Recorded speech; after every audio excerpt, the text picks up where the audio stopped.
I saw a Protestant scholar deny the personhood of the Holy Spirit. In my 30 plus years as a Protestant, this question never really came up. So my question to you, Dr. Anders, is what are theological and practical consequences of denying the personhood of the Holy Spirit? And more generally, how is person or personhood defined in Catholic theology?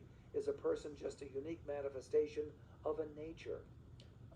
Yes, thank you. Appreciate the question. The best, well, probably the most winsome definition of person in Catholic Trinitarian theology comes from Frank Sheed.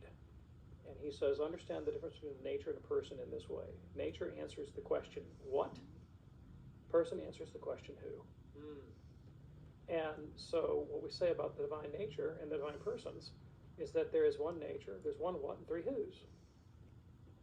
And the consequence of denying the personhood of the Holy Spirit would be to deny the doctrine of the Blessed Trinity and to deny that in God there exists a communion of love in the way that the Church has traditionally understood it. And so that would have, we want our lives to be meaningful. We want our actions to be meaningful. We want our practices and our symbols and our beliefs and our actions and our rituals to conform us to the world in a certain way. And we'd like those actions to be grounded in an ultimate metaphysical order, like the nature of things ultimately. We want them to make sense, to have coherence and meaning and purpose in an ultimate kind of way. And so by confessing the dogma of the Trinity, that God is a communion of persons in love, we're saying, see, the thing that we're trying to do in life, let me live in a communion of love with one another, is grounded in something metaphysically ultimate, namely God himself.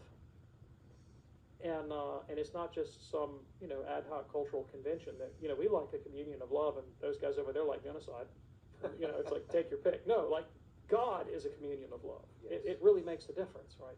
Living this way reflects the very nature of God. And it's because God is a communion of persons. Great question, though, Brian.